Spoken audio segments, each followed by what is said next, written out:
जिस दिन अल्लाह इन सब को जिला उठाएगा तो जिस तरह तुम्हारे सामने कस्में खाते हैं इसी तरह उसके सामने भी कस्में खाएंगे और ख्याल करेंगे कि ऐसा करने से काम चल जाएगा। सुनो, यही तो हैं झूठे। शैतान ने इनको काबू में कर लिया है और अल्लाह की याद इनको भुला दी है। ये लोग शैतान का टोला है और सुन रखो कि शैतान का टोला ही नुकसान उठाने वाला है। जो लोग अल्लाह और उसके रसूल सल्लल्लाहु अलैहि वसल्लम की मुखालफत करते हैं वो निहायत जलील होंगे। अल्लाह ने ये बात लिख दी है कि मैं और मेरे पैगंबर जरूर गालिब रहेंगे।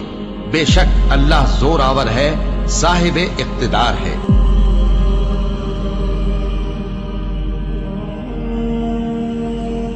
शुरू अल्लाह का नाम लेकर जो बड़ा मेहरबान निहायत रहम वाला है।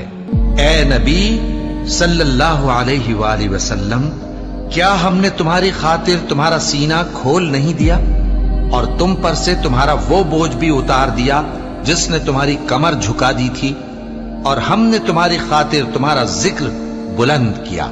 सो यकीनन मुश्किल के साथ आसानी भी है, बेशक मुश्किल के साथ आसानी भी है। सो जब तुम फारिग हुआ करो तो इबादत में मेहनत किया करो और अपने परवरदिगार की तरफ मुतवज्जे हो जाया करो।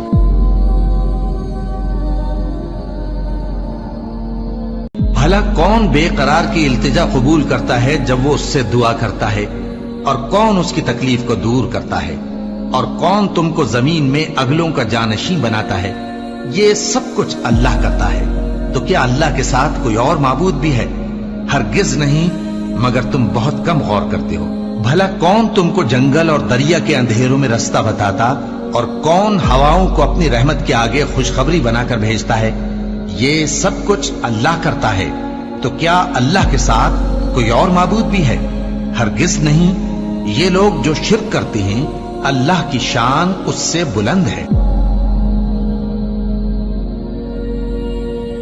शुबा ये खुली आजमाइश थी और हमने कुर्बानी के एक बड़े जानवर से उनका यानी इस्माइल का फिदिया दिया, और पीछे आने वालों में हमने इब्राहिम का जिक्र खैर बाकी रखा कि इब्राहिम पर सलाम हो।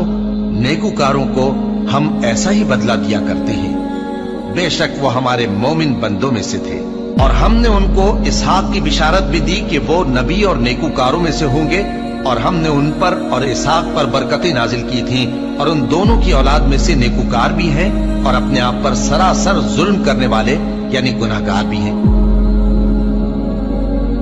परहेजगारों के लिए उनके परवरदिगार के यहाँ नेमत के बाग हैं। क्या हम फर्माबरदारों को नाफरमानों की तरह नेमतों से महरूम कर देंगे? तुम्हें क्या हो गया है? कैसी तजवीजें करते हो? क्या तुम्हारे पास कोई किताब है जिसमें ये बात पढ़ते हो कि जो चीज तुम पसंद करोगे वो तुमको जरूर मिलेगी? या तुमने हमसे कस्में ले रखी हैं जो क़यामत के दिन तक चली जाएंगी कि जो कुछ तुम तय कर लोगे वो तुम्हारा होगा? इनसे पूछो कि इनमें से कौन इसका जिम्मा लेता है। क्या इस कौल में इनके कुछ शरीक हैं? अगर ये सच्चे हैं तो अपने शरीकों को ले आएं। जिस दिन पिंडली से कपड़ा उठा दिया जाएगा और कुफ्फार सजदे के लिए बुलाए जाएंगे, फिर वो सजदा न कर सकेंगे। उनकी आंखें झुकी हुई होंगी और उन पर जिल्लत छा रही होगी।